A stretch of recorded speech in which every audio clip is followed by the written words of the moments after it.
आज आपण बनवणार आहोत तांदळाची भाकरी। तर चला रेसिपी बघूया। एका पातेल्यामध्ये गरम पाणी उकळायला ठेवायचे। त्या पाण्याला थोडीशी उकळ आल्यानंतर त्यामध्ये आपलं तांदळाचं पीठ टाकायचे। पीठ टाकून झाल्यानंतर चमच्याने हलवून घ्यायचं। ते थोडं हलवून झाल्यानंतर थंड करण्यासाठी एका परातीमध्ये काढून घ्यायचे। त्याच पातेल्यामध्ये 2 ग्लास पाणी टाकून गरम करायला ठेवायचे आणि गरम झाल्यानंतर ते पीठ मळण्यासाठी आपल्याला घ्यायचे।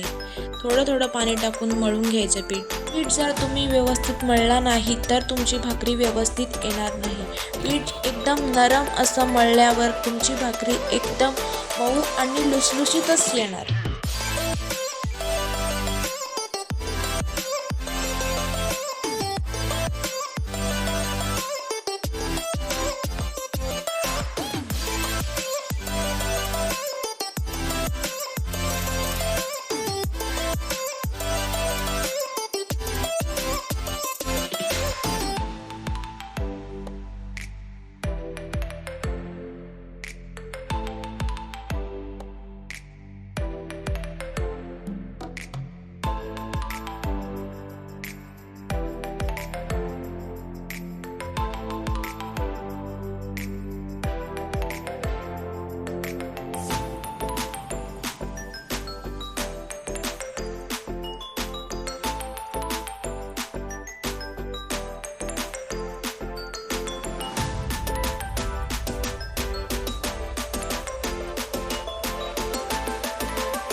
एका बाजूला लगेच आपल्याला गॅसवरती तवा ठेवायचा आहे गरम करण्यासाठी। तवा गरम झाल्यावर लगेच आपल्याला भाकरी लाटायला घ्यायची आहे।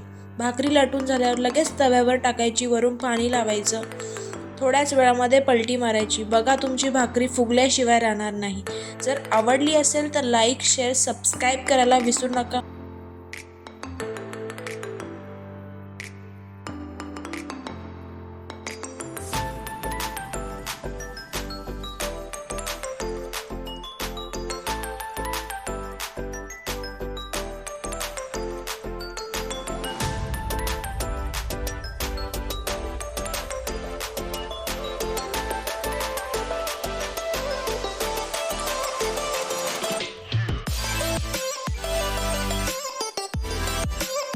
व्हिडिओ आवडली असेल तर लाईक, शेअर, सबस्क्राईब करायला विसरू नका। भेटूया आपण नेक्स्ट व्हिडिओमध्ये।